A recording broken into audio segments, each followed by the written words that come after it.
This was a second part of this question. How should mom and dad handle an argument that comes up in front of their child? I can't remember who started first last time. Your turn? I don't remember either. I think you just kind of answered it. Part of it, anyway, is that there's a way to go about fighting fair, and there's a way to go about you're going to fight like this.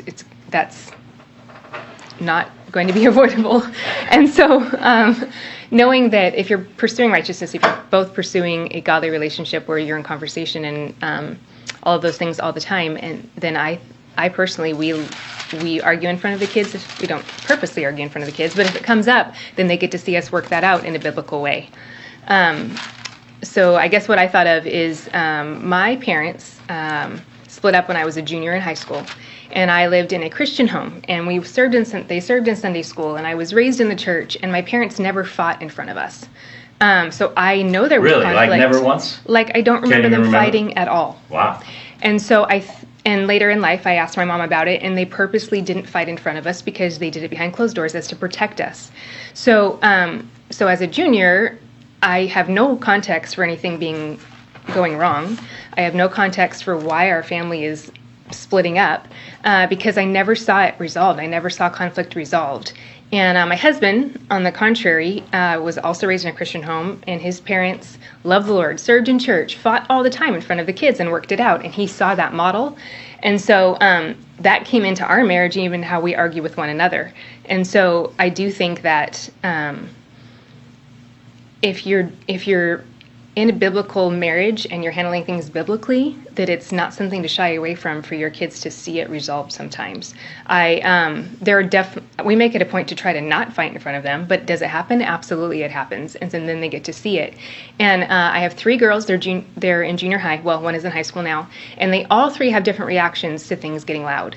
They all 3 have different reactions to seeing any sort of conflict. And for all 3 of them, it's good for them to see it resolved and to see it resolved biblically, even if it sets them off and makes them super uncomfortable because they hate conflict. And then I have another kiddo that doesn't hate conflict. But I don't shy away from it, even in the one that I know does, because it's important that there's a resolution that she sees. I really like that answer. I think of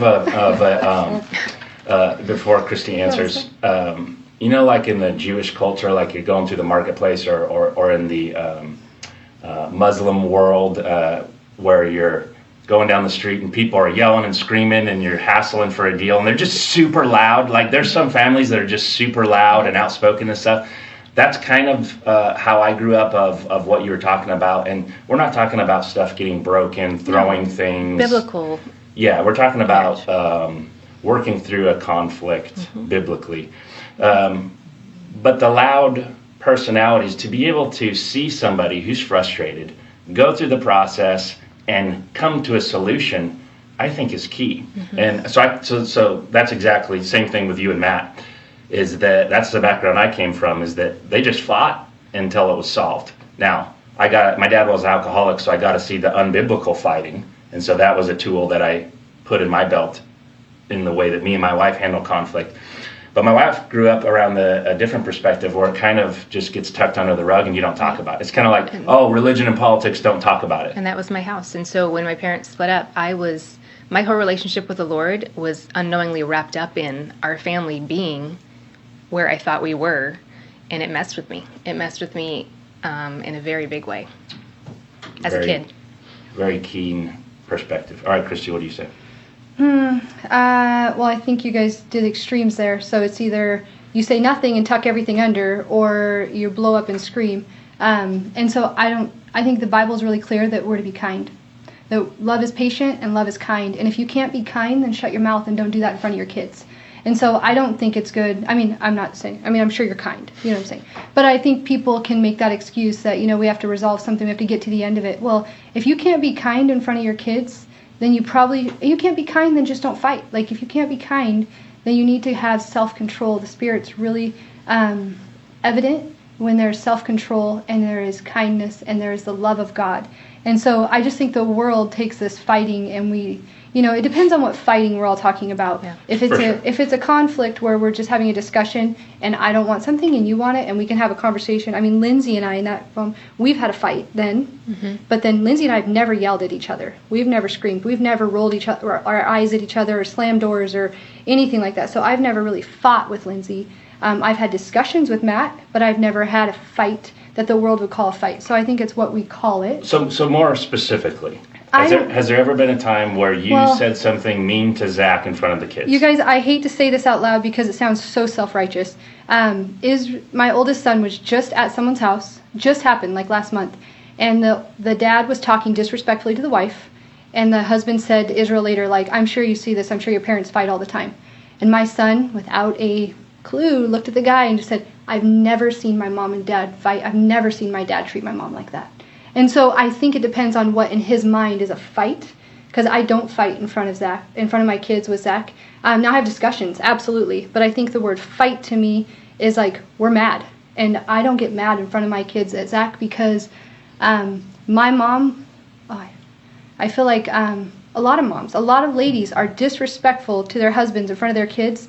And in the middle of that fight, if you can be respectful to your husband, fully respectful, and if in the middle of the fight you can honor your wife in every motion, then have at it. But if you're going to get to that point where you know your flesh, you're going to have this attitude where you're going to teach your son to disrespect his wife like that, or you're going to teach your son that that's how he talks to his mother, then I think it's not acceptable. I do think that there's an element of self-control that we teach our kids, that, Zach and I will be there, and we will totally want to fight in the moment, and we both know. We just stare at each other like, and we just leave the room and we go upstairs and then we have a fight and then we come back down and the kids, the older ones will know that something happened and they'll be like, what is that? And we're like, we just went and had a conversation. But I'm not teaching my kids to avoid conflict in that, because whenever they come home and say, this happened, I say, well, you have to go deal with it. So I'm teaching them how to deal with situations in a godly manner, but I will not be disrespectful to Zach in front of my daughter. I will not teach her that the way that she talks to her husband is by yelling or crying at him and throwing her arms and slamming things down on the table, because that's usually what fighting to me includes, where I can't handle myself I would never act that way in front of you. I wouldn't. So I would not act that way in front of my kids. So I have my kids to be the same standard as a normal person I would want to not be looked a fool in front of. So I see what both of you guys are saying. But I'm not saying anything. I know you don't fight mean. So that's no, and biblically speaking, you never get to disrespect your husband and be mean and rude. And so again, that's the... we are to be kind.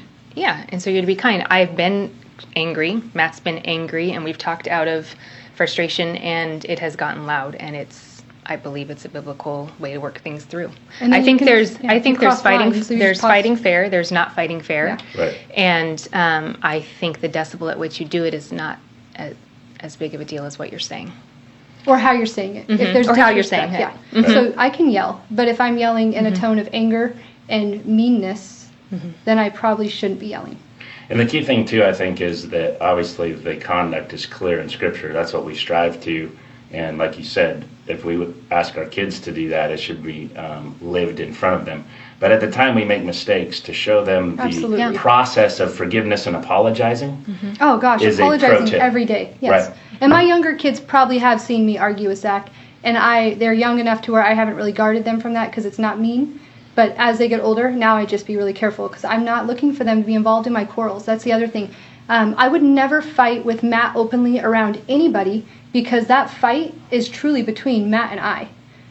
So I just think that the same principle applies. I'm not to involve others into my quarrel, so I think it's wise to not include our children into my battle.